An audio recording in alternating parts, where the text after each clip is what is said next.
Hello, friends. Welcome back to the world of knowledge. Today, we are going to learn food and drinks vocabulary in English and Spanish.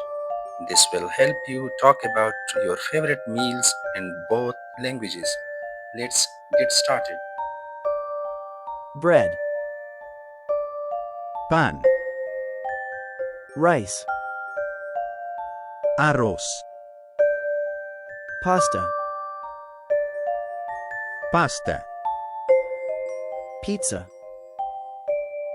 pizza, salad, ensalada, cheese, queso, egg, huevo, chicken,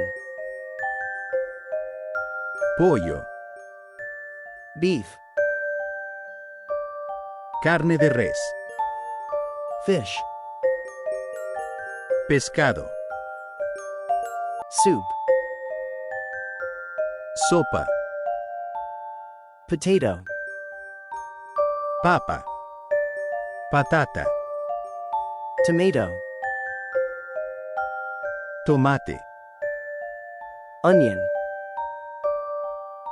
cebolla, apple,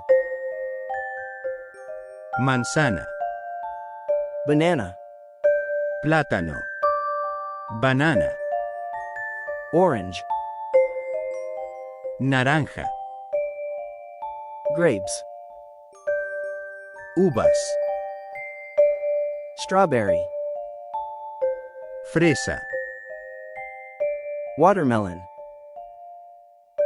sandía, water, agua, milk, leche, coffee, café, tea, té, juice, jugo, zumo, lemonade, limonada, energética, soda, refresco, gaseosa, hot chocolate,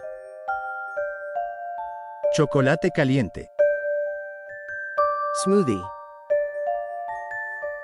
batido, energy drink, bebida. Great job! Now you know the most common food and drinks vocabulary in English and Spanish. Keep practicing every day to remember them. Don't forget to like, share, and subscribe to the World of Knowledge for more fun bilingual lessons. See you next time.